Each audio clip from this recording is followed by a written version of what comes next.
در نزد خانه کعبه یک پدر سوخته رزیل یک مشت خاک گرفته در سر مبارک حضرت چاشان. قدرتی با او بحث و مباحثه کردن که نداشتند، قدرتی به سخنهای راستش پاسخ گفتن که نداشتند، مثل یک احمق، مثل یک رزیل یک مشت خاک گرفته در سر حضرت صلی الله علیه و سلم چاشان. مثل این رزیلایی که امروز قرآن سوزی میکنن. حضرت به خانه آمد، وقتی دختراش حالت دیدم، پدرش و بسیار شخصی بزرگ، شخصی متبرک، شخصی معتبر گریان شدند. حضرت گفت تا زمانی که ابو طالب زنده بود قریش این جرأت نمی‌کردند. از وقتی که ابو طالب از دنیا رفت این پدر سوخته ها امروز جرأت پیدا کردند، این کار نسبت ما روا دیدند. امام بخاری روایت میکند از حضرت عبدالله ابن مسعود رضی الله عنه، صحابی بزرگی پیغمبر،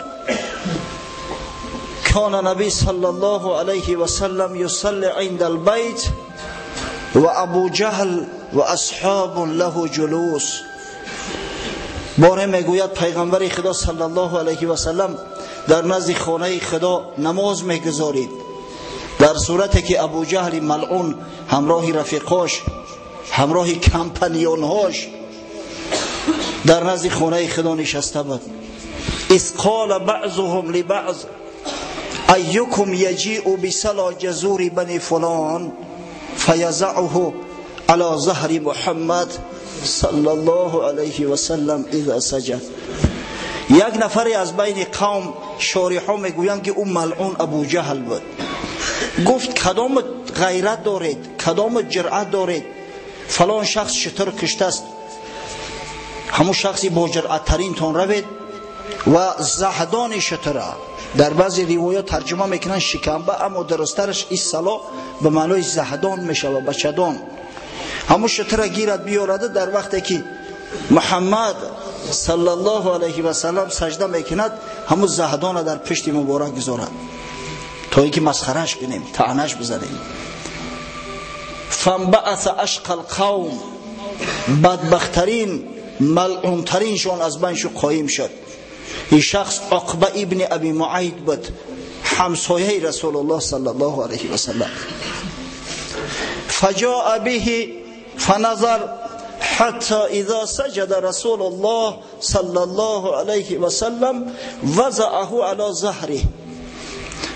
آمد بدگهر همون زهدان شتر در دست و منتظر ایستاد. وقتی که حضرت رسول الله صلی الله علیه و سلم پیشانی مبارک به سجده گذاشت، آورد همون زهدان به نجاست آلوده را در پشت حضرت گذاشت. حضرت عبدالله ابن مسعود میگوید و انا انظر لا اغنی شیئا، من نگاه میکردم، میگه چشمم بوم برین، چشمم کشاده، اما زورم نمیرسید، من یک پا دوام بودم. در مقابلم قریشی های اشراف ایستاده بودند، هر کدامش عسکر لشکر داشت، از دست من بیچاره هیچ کار نمی آید. بعد به علم میگه لو کان لی منع، ای کاش که منم در پهلوم سه چهار رفیق میشید، سه چهار مسلمان میشید که ما این پدر سوخته را نمیگذاشتیم که این عملی رذیلانه را بر ضد حبیب خدا محمد صلی الله علیه و سلم انجام دهد. لو کان لی منع.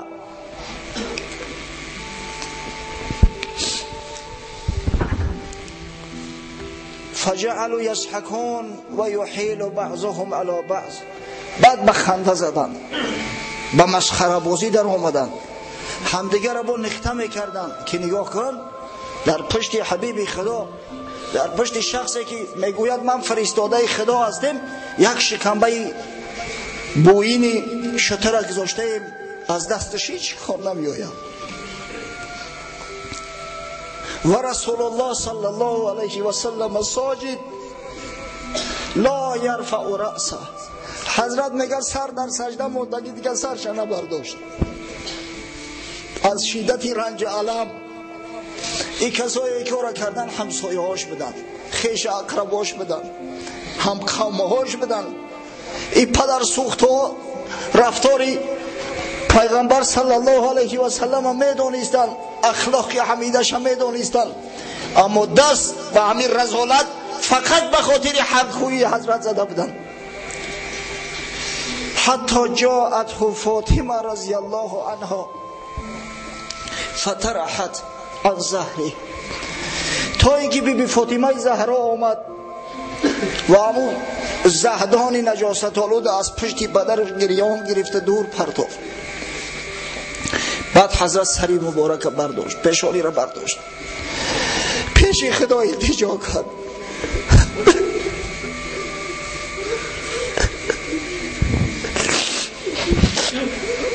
اللهم علیک بقریش، پروردگارا گفت قریش خودت سرش نکن که زوری من نمیرسد.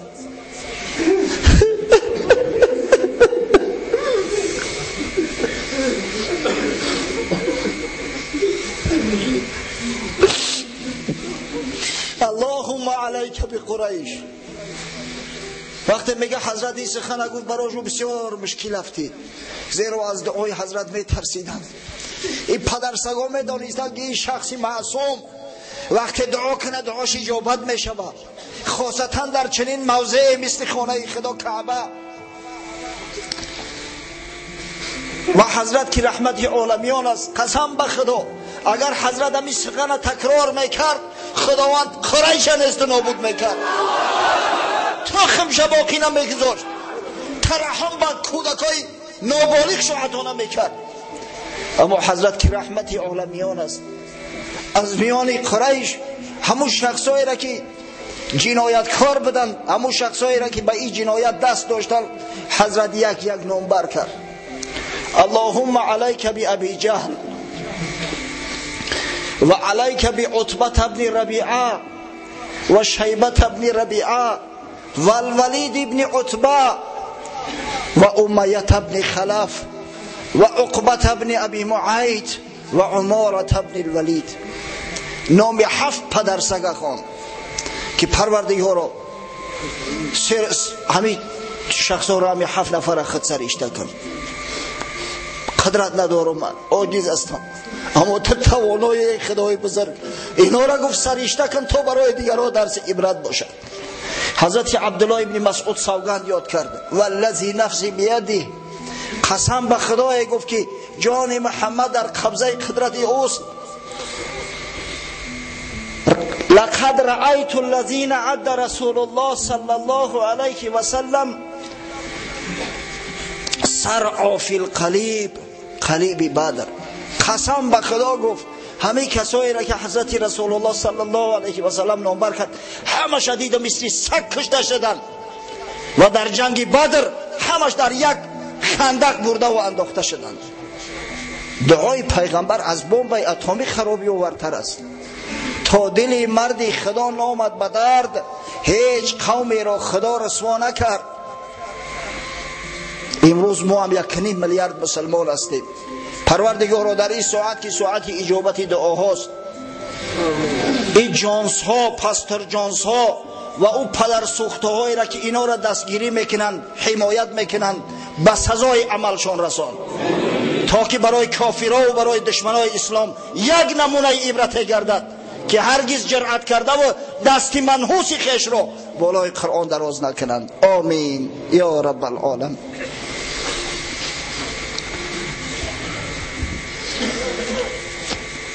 بسیار یک احوالی مشکل به سر مسلمان ها آمد. چه جای حضرت رسول الله صلی الله علیه و سلم، تمام مسلمان ها در این سال حزن به مشکلی ها و مشقت ها گرفتار شدند، دیگر روی خاطر کسی نمیکردند. بار حضرت صلی الله علیه و سلم در نزد کعبه بود، عقبه ابن ابی معیط از گریبانش گرفت، به حدش سخت فشرد که قریب که چشماش از کاسخانه چشمش خارج میشد، احاطش کرده بودند، دشنام حقارتش میدادند. یار غارش ابوبکر صدیق وقتی یه حالت دید خچه در بین ازدحام پرتاف گریان، گفت اتقتلون رجلا یقول لا اله الا الله یا ربی الله، آیا شما مردی را میکشید که بیچاره فقط گناهش همی است که میگه نیست معبودی بر حق مگر الله. آیا شما دستی تعرض بر مقابل شخص دراز میکنید که میگه پروردگاری من الله هست، برای همین گناه شما میخواهی ای را بکشه؟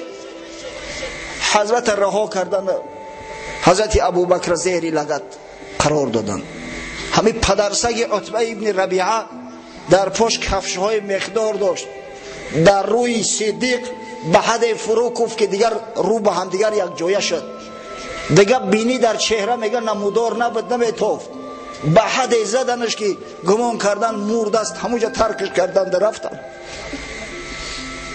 هم قومهاش از بنی تیم وقتی آگاه شدن نیم مرده بود، کشان گرفتن به خانه آوردنش، هوش نداشت.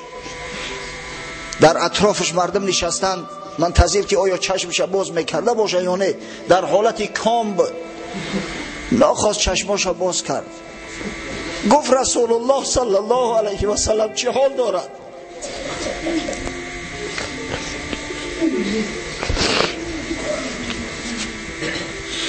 گفتن بدبخت ببین جان خودش در عذاب قریب میکشتنش، فکری خود چنه میکنه و چشماش باز کرده است، از محمد سوال میکنه. مزامت دشنام زیادش کردن، مادرش گفتن کوشش که یگان طعام در حلقش انداز که از گرسنگی نم برد. در این حال بسیار احوالش بد است. بیچاره مادرش ام الخیر نزدش آمد که بچه جان بگی طعام بخه کمتر. گفت قسم به خدا تا زمان نفهمم که با دوستی من محمد صلی الله علیه و سلم چه واقعه رخ داده است و آیا تینج هست سالم هست، یگان لقمه را به زبان نمیگیرم، به دهان نمیگیرم. مادرش حیران شد، گفت من از کجا بفهمم که دوستی تو چه حالت دارد؟ گفت نزد ام جمیل دختری خطاب خواهر حضرت عمر رو، گفت از ام جمیل سوال که ام جمیل از حالش با خبر است. مادر صدیق ام الخیر نزد ام جمیل اومد، گفت پسرم از محمد صلی الله علیه و سلم سوال میکند که چه حال داشته باشد، من نمیدونم محمد در کجاست، کمکم کن. بیچاره مسلمان‌ها بسیار حالی زار داشتن، میترسیدن که مبادا خبرکشی نکنن جای پیغمبر صلی الله علیه و سلم به دشمنها گفته نشود. گفت من نه محمد میشناسم نه ابوبکر، اما گفت اگر بخواهی نزد پسرت میروم احوالش جویا میشم. دیگه از دست مادر چی می اومد؟ گفت بیا رفتیم. همراهش گرفت آوردش، اومد نزد ابوبکر صدیق. وقتی حال زار صدیق دید، رون یک گوشتی بخون آلوده، همه به هم دیگر آمیخته، چشم محکم. گفت لعنتی خدا بر شخصایی که نسبتی تا این ظلم ستم روا دیدن، خدا لعنت چون کنه، خداوند به سزای عمل برسانه چون.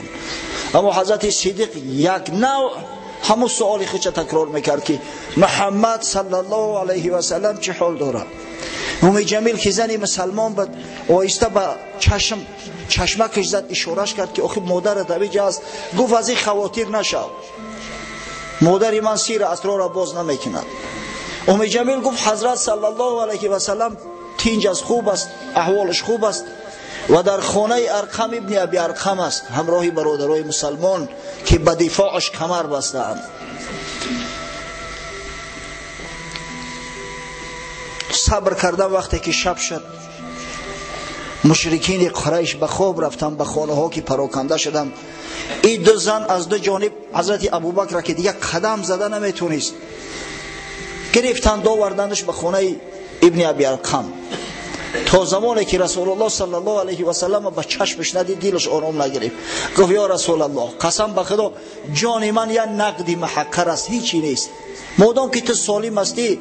بعد از این قسم به خدا گفت اگر خداوند امانت چم که قبض کند، من پروایی ندارم و باکی ندارم، خدا تو را نگه بدارد برای ندای حق، برای رسانیدن کلام حق و بندگانش. بار حضرت صلی الله علیه و سلم نزد خانه بود، جامعه پشمینی خودش در زیر سرش گذاشته بوده، بالای همون سرش مانده بود، پینک میرفت. که حضرت خباب ابن ارت صحابی پیغمبر صلی الله علیه و سلم نزدش اومد. اما شخصی که یکی از سببگاران اسلام آوردن حضرت عمر شده بود، یادتون است خباب ابن ارت که سوره طه را در ورقی نوشته و در نزد فاطمه و شوهرش در نزد خواهر حضرت عمر تلاوت میکرد، اونا را تعلیم میداد. همین خباب ابن ارت نزد حضرت آمد، گفت یا رسول الله چرا دعا نمیکنی که خداوند این جور و این ظلم ها را ای سر و دور کند؟ این چه حالی زور است، دیگر نفس کشیدن نمیتونیم، دیگر سرمون برداشتن نمیتونیم از جور ظلم ستمی که کفار نسبت ما روا میدارن. و تو حبیب خدا هستی، تو دعا کن، دعای تو مستجاب است پیش پروردگار. حضرت میگه رخساره را برداشت، از همون جامعه پشمین در روی مبارک سرخی های همون موی که در زیر رخسارش اومده بود نمودار بود.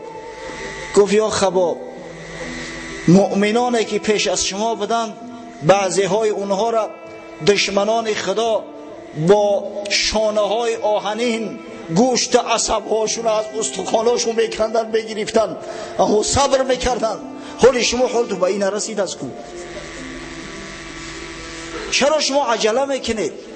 چرا اینقدر در ترس تهلکه افتیدید؟ همیشه دوستای خدا در عذابند، همیشه در مشقت هستند. این برای تعلیم شماست، این برای آن است که شما آبتا بیابید، مستحکم باشید. دشمن هیچ وقت سر تسهیله نمیکنه، دشمن همیشه به مقابلت عمل میکند، اما شما باید مستحکم قوی باشید که وقتی که دولت اسلامی صاحب دولت شدید توانید که دشمنی و تعرض دشمنای اسلام برگردانده توانید.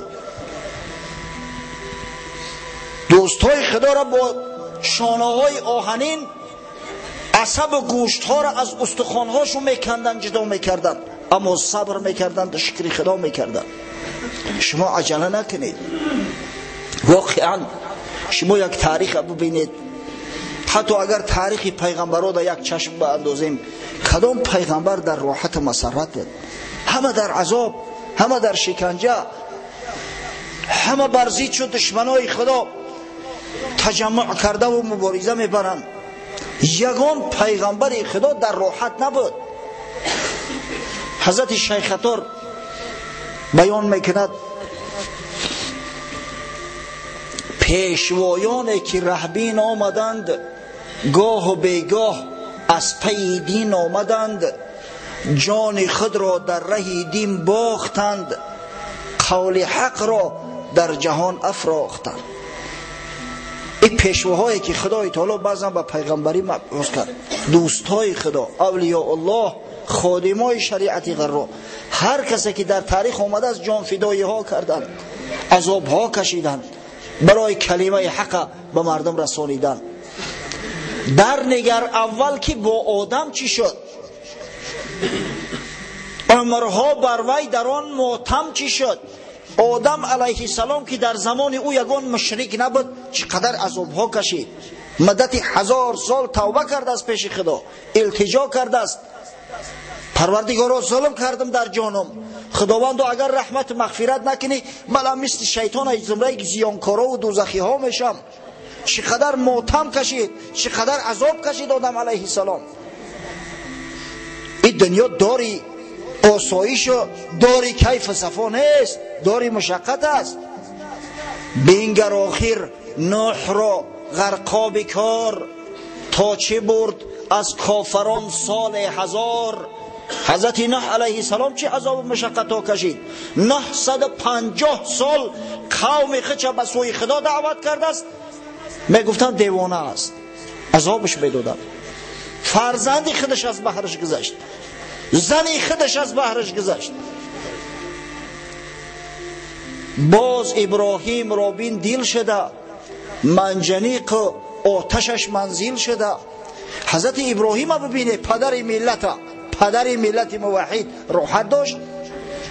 خلیل نبود که در منجنیق گذاشته و در داخل آتش انداختنش، به همه همینا صبر کرد. باز اسماعیل را بین سوگوار، کفش او قربان شده در راه یار. حضرت اسماعیل ببینه در طفولیتش خداوند امتحانش کرد، گفت پدر جان وقتی که مرا میکشی البته که تو به حکم خدا عمل میکنی، چشمامو ببند تا اینکه به غضب بر رویت نظر ناندازم، دستامو ببند تا مبادا یگان حرکتی ناجایی نکنم که دست در بدنت بخوره و مستحق آتش جهنم بگردم.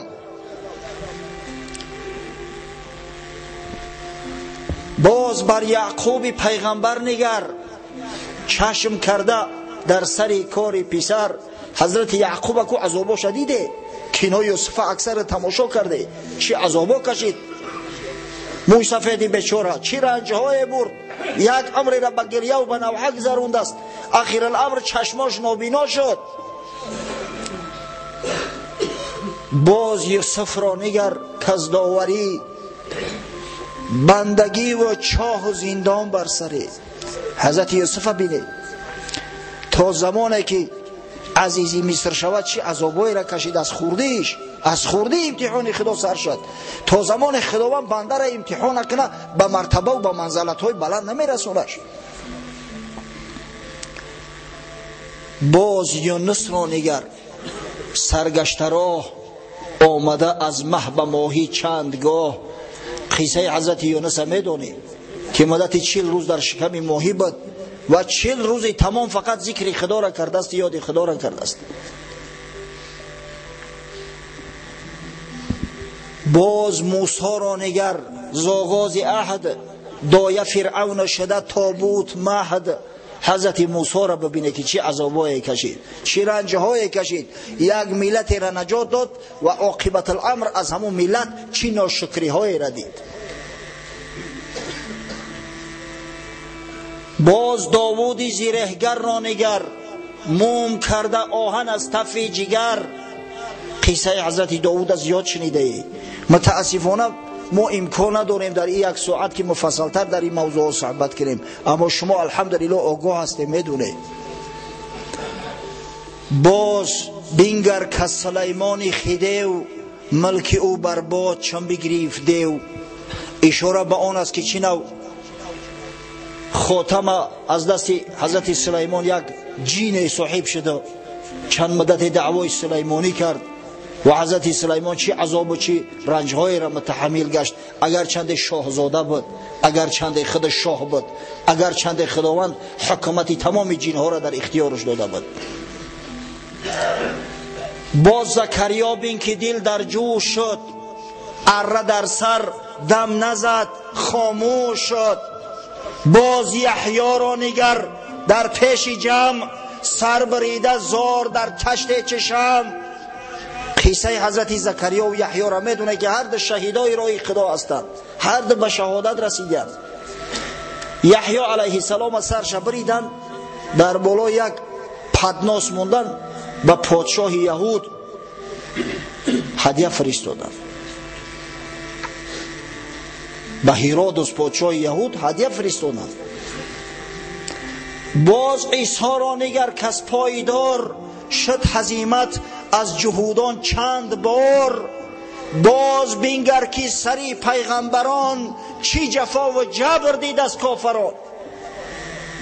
حضرت عیسی چی عذابایی کشید، حضرت محمد صلی الله علیه و سلم که از بحر یک قطره من برای شما بیان کرده استم چی عذابایی را متحمل گشتم. تو گمان داری که این آسان بود؟ بلکه کمتر چیز ترک جان بود.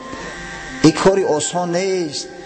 اگر این اسلام یک راه منفرش میشید و در جیب سوار جلک فسانه همیتا تکیده برخورده میگشتی، همه دعوای پیشوایی میکرد. اما چنین نیست. مشقت ها داره، عذاب ها داره، از خود گذشتگی ها داره، زیرا مسئولیت طرف فراد نمیگذاره. قصه کوتاه، حضرت صلی الله علیه و سلم عذاب های زیادی را متحمل گشت. عاقبت الامر امید کن دیگه، امید چه از قریش کن که قریشی ها ایمان نمیارن.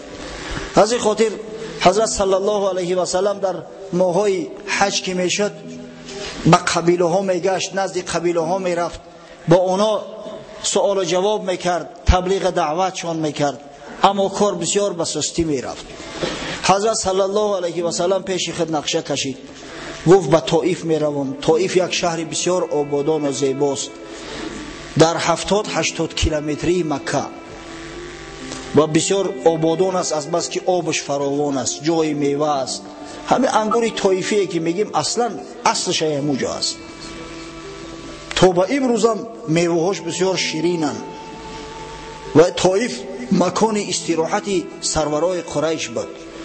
اکثر اشراف قریش در طائف زمین‌ها داشتند، باغ‌ها داشتند، ایلاق شو بود، جای استراحت. چی بگیم ما که امروز؟ بله، همون دچه‌ها شدن همونجا موجود بود. و در طائف بنی ثقیف، قبیله بنی ثقیف زندگی میکرد. پیغمبر خدا صلی الله علیه و سلم نقشه کشید، گفت اگر بنی ثقیف مرا با پیغمبری قبول کنن، بنی ثقیف بسیار مردم جنگجو هستند، جسور هستند، تابع سروراشو هستند. اگر سردارای اونا اسلام قبول کنند، همش ان شاء الله قبول میکنن. فقط به همین خاطر همراه فرزند خواندش زید ابن حارثه که یک زمان در خوردی پیغمبر صلی الله علیه و سلم این غلام بچه را فرزند خود خوانده و این قبل از اسلام بود، آزادش کرده بود. عازم طائف شد. در راه به هر قبیله می رسیدند دعوتشان میکردند تا اینکه عاقبت الامر وارد شهر طائف شدند. این واقعه در ماه شوال در سال دهم بعثت جناب سرور عالم صلی الله علیه و سلم است که به سال 619 میلادی موافق می آید. حضرت عمر در طائف 3 برادر بودند. عبدیالیل، مسعود، حبیب، فرزندان عمرو ابن عمیر ثقفی. این 3 نفر سروری ثقیف بودند، سرداری طائف بودند. اول پیش همی برادرها آمد در نزدشون نشست، گفت من پیغمبر خدا هستم، من برای دعوت شما آمدم. اگر خداوند هدایت تو کنه، اگر شما اسلام قبول کنید، نام شما در تاریخ به نیکی یاد می شود. نام شما را همچون مسلمانای عهد اول و همچون صحابگان پیغمبر صلی الله علیه و سلم ذکر میکنند. اما اگر شما این شرایط این امکان استفاده نبرید، شاید نامتون یاد شود اما فقط به لعنت، به تکذیب.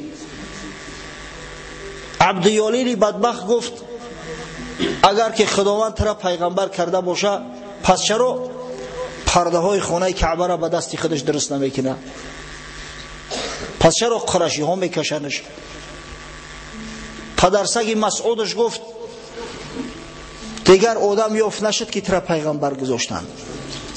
چرا یتیم عبدالله پیغمبر میشد است؟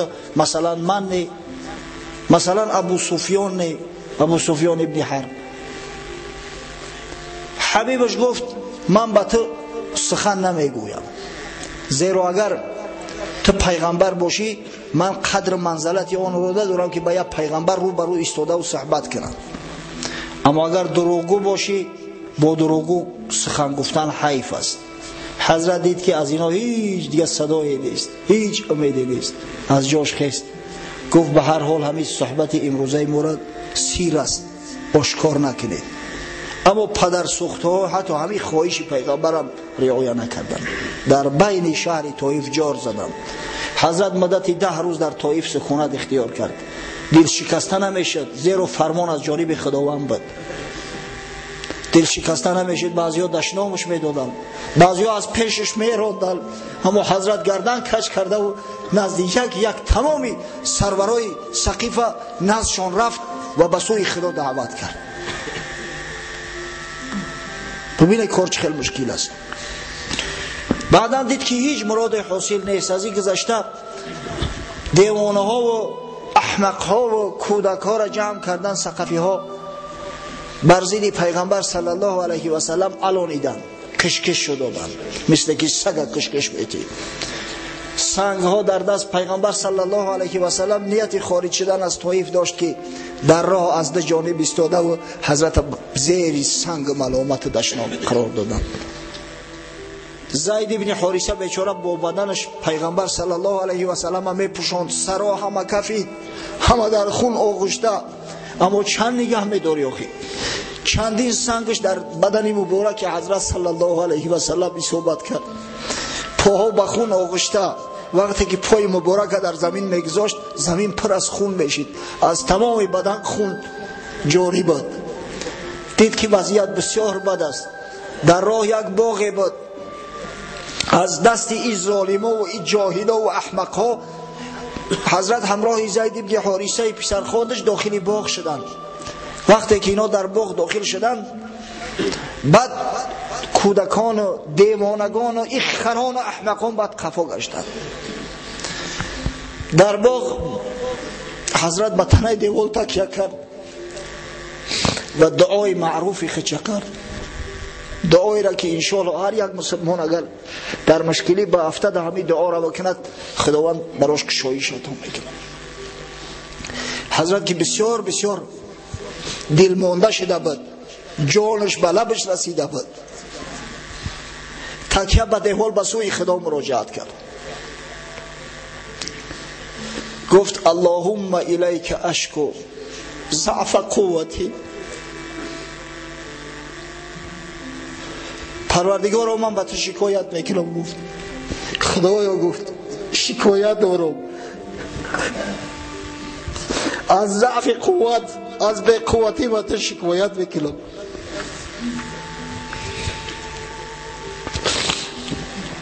اللهم الیک اشکو ضعف قوتی و قلت حیلتی و هوانی علی الناس.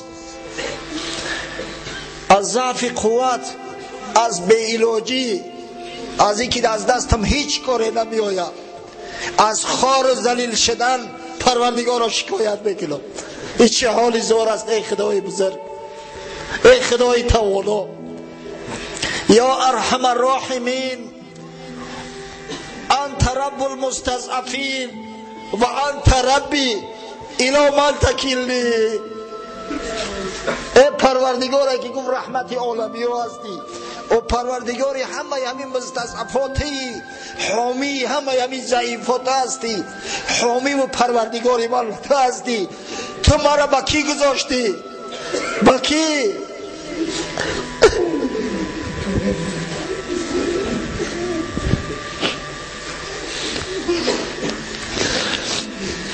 الی بعید یتجهمونی. تو مرا به همه آدم دوری سنگدلی احمقی که وقتی مرا میبینه قاش قوق در هم میکشه، دشنام حقارت میگیره، تو به همین مرا واگذاشتی. ام الی عدوین،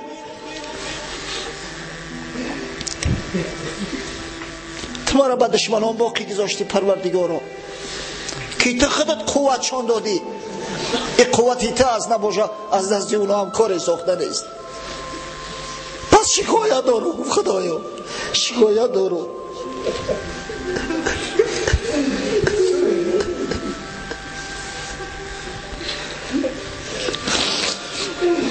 اما پیغمبر خدا است، پیغمبرها از حکم خدا آگاهند، پیغمبرها عاشق هم غضب خدا هستند هم عاشق لطف خدا. پیغمبرها تمام امتحانا را جوان مردانه متحمل می شوند. گفت این لم یکن بک علی غضب فلا ابالی. با وجود این گفت پروردگارا اگر من بدانم که تو نسبتی من غضب نداری، اگر تو نسبتی من غضب نمیکنی، من پروای این جور ظلمی دشمنان را ندارم، همه امیدم به تو است. ولکن عافیتک هی اوسع لی. اما من امید عافیتی تو دارم پروردگار، من امید دارم که تو در پهلوی من شیر مردا را بس کنی، تو از اسلام و از من پشتیبانی کنن، تو نگذارن که هر یک خیره سر، هر یک عاقی پدر، هر یک پدر لعنتی دیوانه نسبت من ظلم روا ببیند و همه در دست تو پروردگارا. ولکن عافیتک هی اوسع لی.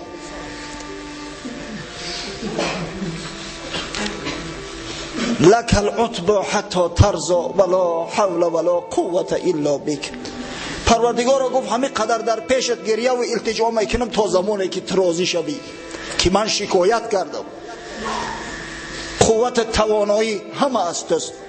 تو هستی که شخصی را یا قوم و ملتی را بزرگ توانا میکنی و تو هستی که قوم یا شخصی را خار و ذلیل بگردانی. لا حول ولا قوت الا بک. همه در دستی است. باخ با همو عتبه ابن ربیعه و شیبه ابن ربیعه این دو ملعون ظالم متعلق بود. همون شخصایی که نسبت پیغمبر صلی الله علیه و سلم جور میکردند، همون عتبه‌ای که ابوبکر صدیق در روش بلغت میزد. وقتی که عتبه و شیبه دیدند احوال پیغمبر صلی الله علیه و سلم، حضرت گمان نمیکرد که عتبه و شیبه از یک گوشه نگهش دارند. گریه رخسارش وقتی دیدند حتی همین دشمنای خدا قلبشون نرم شد، دلشان سوخت. یک غلامی نصرانی داشتن با نام عداس، گفتن در یک طبق انگور بگیر نزد محمد صلی الله علیه و سلم بر اندک از همون انگور استعمال کنن. عداس در طبق انگور را گرفت نزد حضرت اومد، التجا کرد که از همین انگور استعمال کن. حضرت گفت بسم الله الرحمن الرحیم و یک دانه انگور را کنده در دهنش انداخت. عداس گفت این مردم این سرزمین بسم الله الرحمن الرحیم نمیگویند، خدا را بر رحیمی و بر رحمانی یاد نمیکنن، باری اول از دهن تو میشنوم. حضرت صلی الله علیه و سلم گفت تو از کجا هستی، از کدام شهر هستی؟ گفت اصلی من از شهر نینواست. نینوا. گفت از شهری یونس ابن متا مردی صالح پیغمبر خدا. تو گفت همشهری یونس هستی، حضرت یونس هستی؟ گفت تو یونس از کجا میدونی؟ این عربا نمیشناسن یونس. گفت یونس برادری من است، چه خیلی ندانمش. یونس هم مثل من پیغمبر خدا است. یونس هم قوم خودش دعوت کرده، عذاب و مشقت کشید، امروز همین بلا به سر من اومده است. عداس وقتی این سخن گفت از پیغمبر شنید، در پاهای حضرت افتید، پاهاش را بوسه میکرد، همون پاهایی که به خون آلوده بودن. دستای حضرت در سر چشماش میبولید. عتبه وقتی دید به شیبه برادرش گفت که این غلام طرف فریفته کرد، این ساحر است، غلام طرف فریفته کرد. وقتی که عداس پس گشت گفتن چیت گفت به تو چرا دست پاهای او را بوسه کردی؟ گفت ای خواجه این شخص بزرگترین بنده خداست، صالحترین شخصی روی زمین است، شما نمیدونه که این چی کسی. این با من قصه های کرد، از اخبار مرا با خبر ساخت که بغیر از پیغمبرها کسی نمیدونه. از همون قصه ها ما را آگاه کرد. و حضرت صلی الله علیه و سلم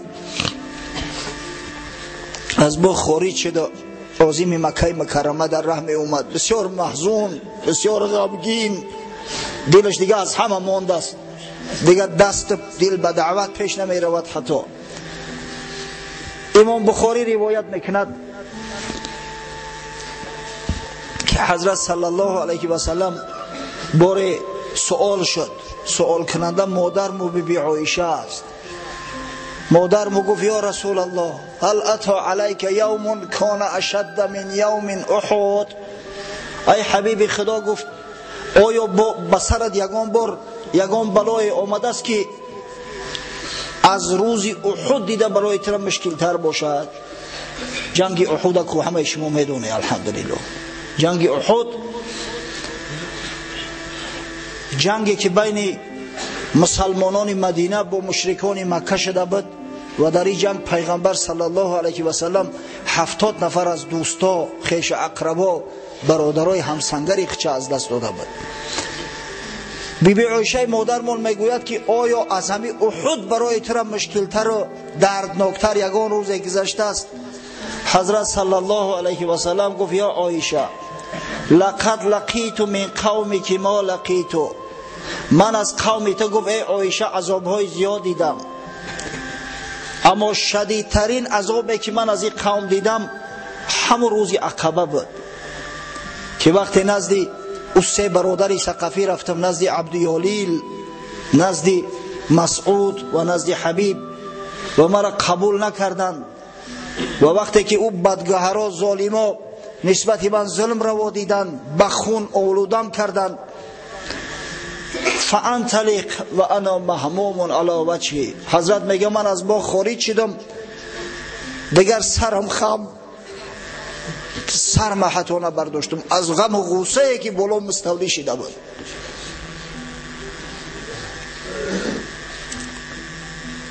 تا اینکه با قرن ثعالب رسیدم. این قرن ثعالب نام یک موضع است، امروز با نام قرن المنازل یاد می شود.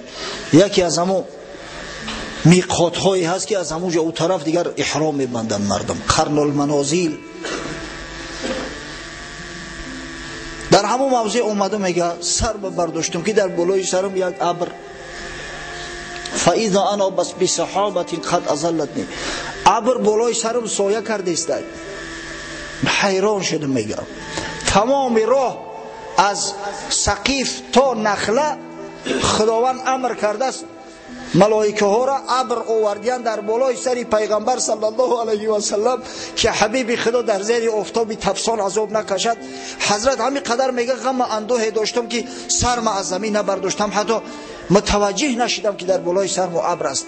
در شوال، در نیمه تابستان، در گرمی تفسان، در حجازه که در یک سال یک بار یا دو بار آیا باران میبارد یا نه، ابر اومده است بالای سر پیغمبر.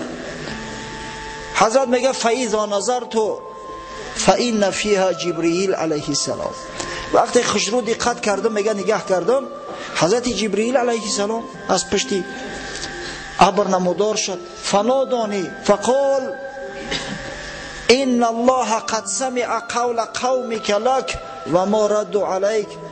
حضرت جبرئیل میگه صدام کرد، گفت ای حبیبی خدا تو محزون نشو، تو تنها نیستی، خداوند همه او جبر و او رذیلی های کردن همه او را دید، همه سخنهای قبیحی که در حق تو گفتن خداوند همه را نسبت خود قبول کرد.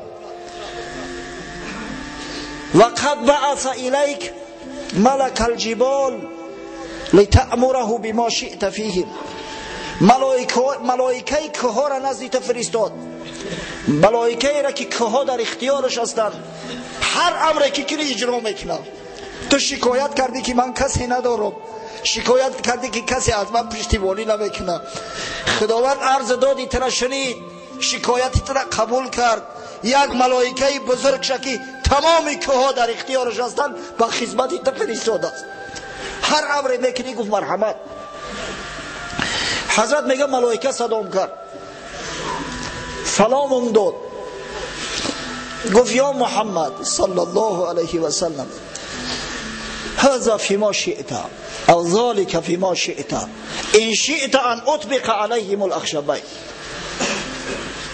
گفت ای حبیب خدا، ای محمد صلی الله علیه و سلم، من در خدمتی تو هم چی میفرمایی؟ قسم به خدا گفت اگر روزی بخواهی همین دو کوهی که از دو طرف مکه را احاطه کرده است، یکی با نام ابو قبیس و دیگر قایقیان، در بالای سری مشرکا همش پخش میکنم، یگان نفرش زنده نمیبونم، فقط تو امر کن. اما این سخن بر رحمت عالمیان نگرانده شده بود، پیغمبری که وحی به خداست،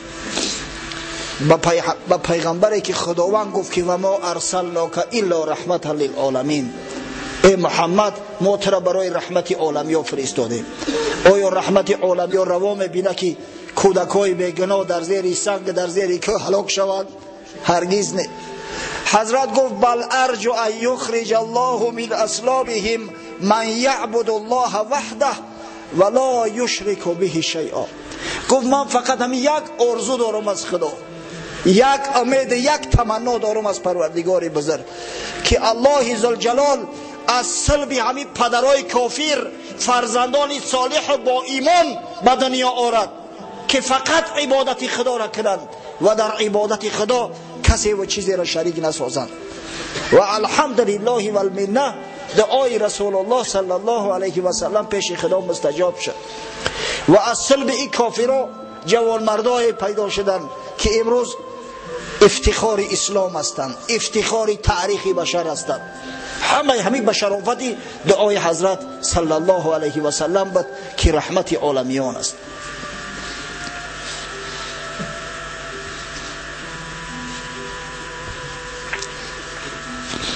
حضرت بین قبیله ها دعوت میکرد، صحبت میکرد، اما افسوس و صد افسوس که اکثر سخنهاش از یک گوش داخل میشده، از گوش دیگر خارج.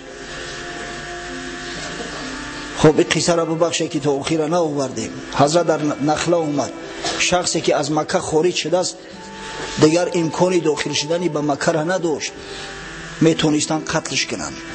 هر شخصی که ملاقاتش میکرد میتونست که قتلش کنن. حضرت در نخله چند روز سکونت اختیار کرد. در این مدت زید ابن حارثه را فرستاد نزدی 3 نفر، 2 نفر تکلیف حضرت رد کردند. حضرت از اونا کمک خواست، پشتیبانی خواست که من با پشتیبانی شما داخل مکه شوم، بر جان من ستم نشود. 2 نفر که یکیش سهیل ابن عمرو است انکار کردن، قبول نکردن. اما 1 نفر از بین اونا با نام مطعم ابن عدی، مطعم ابن عدی ابن نوفل ابن عبدالمناف، که در عبدالمناف با رسول الله صلی الله علیه و سلم یک جایه می شوند. همین مطعم ابن عدی قبول کرد، گفت به دل جان اگر چنده که دین اسلام قبول نکرده بود، به فرزنداش امر کرد، گفت سلاحای ختونه بپوشید و تمام قومش برداشت، بنی نوفل همه را به پا خیزاند، سردار شد. گفت شما آیا آماده هستید که در راهی برای سخن من جان فدایی کنید؟ گفتم بله. پس گفت اسلحه‌تون را بگیرید. من به محمد پناه دادم، پناه سیاسی دادم. حضرت تا زمانی که مطعم ابن عدی رضایت خیش رو براش داد، در نخله بود.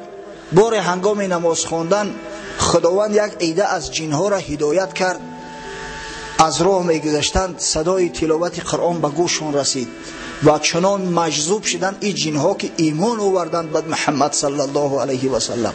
و قصه ایمان آوردن اونا در سوره جن روایت شده است. اعوذ بالله من الشیطان الرجیم قل اوحی الی انه استمع نفر من الجن فقالوا انا سمعنا قرآنا عجبا. بگو ای حبیب من، ای محمد صلی الله علیه و سلم، که خداوند به من وحی فرستاد، خدا به من وحی فرستاد که یک عده از جنها وقتی که تلاوت شیرینی تر از قرآن عظیم شأن شنیدند گفتن عجب قرآنه، چیز کلام شیرینه، چی کلام جاذبه. یهدی الی الرشد فآمنا به ولن نشرک بربنا احدا.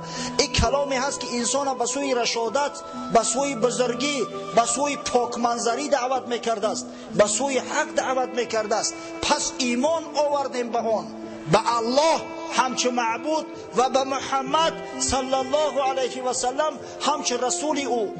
فلن نشرک بربنا احدا. پس هرگز به خدای بزرگ شرک نمیاریم. چرا خداوند پیغمبرش خبر کرد؟ زیرا گفت که ای حبیبی من اگر لازم شود لشکرم زیاد است، تمام دنیا لشکری من است، همه را به کمکی تو میخیزانم، تو ذره محزون نباش. بعد این خوشخبرها و بعد این بشارت‌هایی که از جانب خداوند به محمد صلی الله علیه و سلم رسید، حضرت دیگر چنان دلشاد شد که باز همون عزم و جذب پیشینه در بدنش پیدا شد، باز برای در آینده دعوت کردن مردم آماده و حاضر شد. و مطعم ابن عدی را با فرزنداش آمدن، حضرت گرفتن یک راست نزد خانه کعبه بردن. مطعم نعره زد در بین قریش، گفت من محمد پناه دادم، هر کسی که نسبت محمد جبر کرد نسبت من کرده است، من بر ضدش میخیزم. مطعم ابن عدی قبل از فتح مکه، حتی قبل از جنگ بدر از دنیا رفت است، به ایمان رفت. اما همین کاری خیری کردگیش چنان در ذهن پیغمبر نشسته بود که وقتی که در زمان جنگ بدر کفار مقدار 70 نفر از کفار قریش به اسارت غلطیدند، حضرت گفت قسم به خدا اگر مطعم زنده میشد. اگر همینا را از من میخواست همش آزاد میکردم. پس ببینه که کاری خیر فراموش نمیشه. برادر این یک چند نکته بود از رنج عذاب‌هایی که حضرت صلی الله علیه و سلم در راه تحکیم اسلام، در راه ترویج علم قرآن متحمل گشته است و کشیده است. من به شما رساندم همه اخبار صحیح، اخبار درست، هر چی که گفتم کتاب‌ها را نامبر کردم. متاسفانه به سبب بعضی کتاب‌هایی که افسانه‌شو از حقیقتشو بیشتر است، مثل درة الواعظین و امثال اینا، در میان مردم ما همه قصه های بر دروغ بسیار رواج یافته است. بس است بچه‌ها، فقط چیزی را قبول داشته باشه که به صحت رسیده است. الحمدلله و المنه امروز کتاب‌هایی که صحیح هستند، کتاب‌هایی که استنباط میکنن، هر حکمی را که بیان میکنن یا هر قصه ای را که میکنن زیاد هستند. از همیا خواهش میکنم استفاده بره. دیگه همین افسانه گویی و افسانه بافی را بس کنید. همین دنیا را ویران میکنه همین افسانه بافی و افسانه گویی و شایعه های بر دروغ. برای همین لازم نیست. پیغمبر خدا صلی الله علیه و سلم گفت کفا بالمرء کذبا ان یحدث بكل ما سمع. برای مرد گفت کافی است که از دروغ همی قدر کافی است که هر چیزی را شنید تحقیق نکرده در میان مردم شایع بسازد، یعنی ترم دروغگو میشه.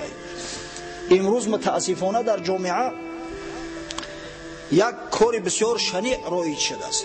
امروز در کوخنی و در کوچه و در بازار بعد همین سویت که نیست بعد اعلان میکنیم، جور میزنیم به تحقیق، به یگان چیزا فهمیدن بچه سویت فروختن.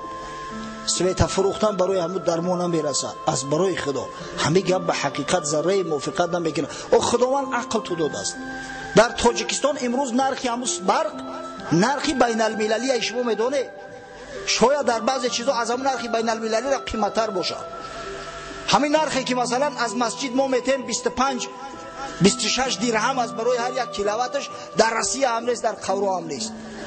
آخر وقتی که برق فروختن لازم شود برای پول، همین تاجیکستان چی در دوره مردمش خیخچ پول میتن، همه آماده هستن که در بیگانه میفروختین. از برای خدا باور کنه همین شایعه های بر دروغ اصلا بگیریم دشمنای دین، دشمنای دولت جاری میکنن، در بین مردم پهن میکنن. من از همت خواهش میکنم همین طریق سفسطه ها را باور نکنه، گوش نکنه. آخه که میفروختن در زمستان چی بنا فروختن؟ در زمستان قیمتتر به چی بنا فروختن؟ اگر که میفروختن شما دیده که در همون فوریه یک چند مدت دیگه 10 ساعتی سوید میدادن در قشلاقا، زیاد کردن. حتی حقیقتا همون آب کم شده است، پس شده است. این یگان جای چی نداره، واقعی پنهانی نداره.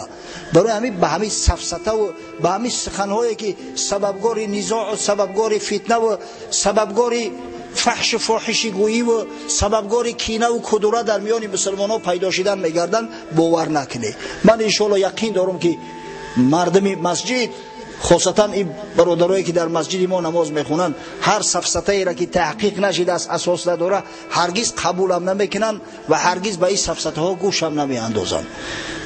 دعا میکنیم پروردگارا صحبت من صحبت معاصر گردان، نه از صحبت های بی تاثیر. پروردگارا این رنج مشقت هایی که حبیبت محمد صلی الله علیه و سلم در راه تحکیم اسلام کشیده است برای ما یک نمونه عبرت قرار ده، تا اینکه به هر یک اندک مشقت ضعیف نالی نکنیم، گریه و فغان به عثمان برداریم، بلکه برعکس اراده مو کامل تر شود، صبر تحمل مو بیشتر زایی تر گردد و خداوندا حبیبت محمد صلی الله علیه و سلم سرافراز گرداندی، براش بشارت دادی و در قرآن عظیم شأنت برای مسلمان ها بشارت های زیادی دادی.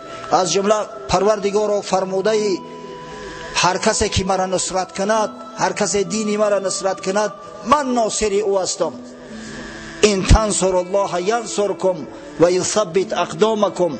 اگر شما دین خدا را کمک کنید، خدا کمک شما را میکند، خدا دستگیری شما است و قدم های شما را راسخ و استوار میگرداند. پس پروردگار را مساعدت فرما که هر کدامون موافق قدرت، موافق تواناییمو برای دین خدا یک کمک کنیم. یک دستگیری کنیم و پروردگار رو قدممون راسخ و استوار گردان و از این راه صراط المستقیم که الحمدلله به هدایت تو امروز در این راه هستیم هرگز ما را منحرف کردن همین پل چی بود؟ برای چی بود؟ برادرای عزیز، مسجد خیریه است. این مسجد خیریه است، یعنی خیریه را میتونه جمع کنه و به شخصایی که مستمند هستند براشون یعنی احتیاج دارن برسونه. و بعضی همون برادرها وقتی نامشون میگیری به چرا خجالت میکشن. قسم به خدا اینا در مسجد خدا هستم. یک برادر اسلامی در یک مشکلی و مشقت گرفتار شده است. اولا گرده دخترچش اپراسیون کردن گرفتیان یک گردهش. ثانیا زنش در همه حالت مرگ قرار داشته است، باید حتما جراحی شود، اما از اون مبلغ طلب کردن بیچاره همون امکانی دادنش نداشته است. آمد در پیش من حتی آب دیدش جاری شد، اما از بس که من گفتم همون خجالت نکشه چیز اعلان نکردیم، خواستیم که در همین کار خیر همه شریک شویم. شاید من اگر اعلان میکردم جوان مردای یوف میشیدن که همین کار بپردازن، اما انشالله در این کار خیر همه شریک شد. البته اون مبلغی که به اون برادر لازم بود ما نتونستیم جمع کنیم، نه که به هر وجه صورت انشالله بسیار منتدار است. اما یک نمازگزاری همین مسجد ما است و برای کسایی که شک و شبهه دارن این میره خبر رسوندم و هر کدامت میتونه که در ما همین شفافیت به کلی رعایت میشه. برادران میتونه که مراجعت کنه، ما خزینه دار داریم، پول خیلی حساب و کتاب می شود. شخصا خودی من قسم به خدا همون نزدیک را بشم هیچ وقت همین قصولی که من خطیب بدم یگان بار اینا بگذار بگم به همون خزینه شو نزدیک نشیدم و نزدیک هم نمیشم انشاءالله. و او خزینه دار همه را حساب و کتاب میکند، همه اچوتو هسته. اگر کسی مثلا ذره شک و شبهه داشته باشد میتونه که برای تفتیش کنه، یگان مشکلی نداره، یگان گمانی بدم در حق هیچ کنه میبریم. اما یک چیزا با یقین بدونید که این مسجد هر مبلغی که به مسجد میآید این به خانه خدا میآید. الحمدلله این چیزا را ما از شما بهتر میفهمیم. خداوند بزرگ الحمدلله که رزق روزی ما را هم کم محیای کرده است که حتی وقت نمیآورم که دعوت بعضی برادران را قبول کنم. برای همین زینهار یک ذره با شک و شبهه نکنی. هر کاری میشه همه به خیر است، به منفعت است و هر کسی که اگر بخواه میتونه که مراجعت کنه انشالله تمام معلومات را در پیشش میمونم. از جمله همون مبلغی که هفته گذشته جمع شد که در چی صرف شد، به کی داده شد. مثلا وقتی که همون پول مبلغ به یک کس دادن خیر میکنن، اما از بس که به حجت هیچی روا نیست اون مردک امضا کرده است نوشته است بیچاره عریضش در همیجه هسته. خب در حق یک برادری بسیار معتبر داریم، برادری عزیز است حاجی ایدیبک، دعا میکنیم که خداوند سعادت دنیا را نصیب روزیش بگردونه و همیشه محیب و همیشه سربلند باشه. در حق سعد الله و نظر الله و محمد علی و احمد اکیو را برادر نمیگیم، برای همش اکا و دودر نیستن، اما یک کماندان یک کمپانیان. در حق همیو دعا میکنیم که خداوند جمیع مراد و مقصوداشون حاصل کنه و در کسب و کارش و رونق عطا فرماید. یک برادرمون نامش عبدالرحیم بچه خورد است، رحیمش گفتم میره رحیم نگینی عبدالرحیم. همه عبدالرحیم ها بسیار مردکای خوب میشوند.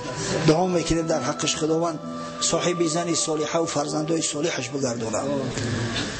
در حق حاجی عبادالله برادرمون پروردگار خیر دنیا را نصیب روزیش بگردونه. دو برادر بسیار عزیز دارم، واقعا برای من بسیار محبوب هستند، بهروز جان و بهادر جان. دعا میکنیم در حقشو پروردگار اولا طاعات و عباداتشون به درگاهت قبول و مقبول ساز و توشه آخرت گردون و بعدا اعمال صالح نیکی که در راهی تا انجام میدهند پروردگار همه اینا را به انابت گرفته و فردا روز قیامت همراه محباشون حشرشان گردان. در حق برادرم ظاهر جان دعا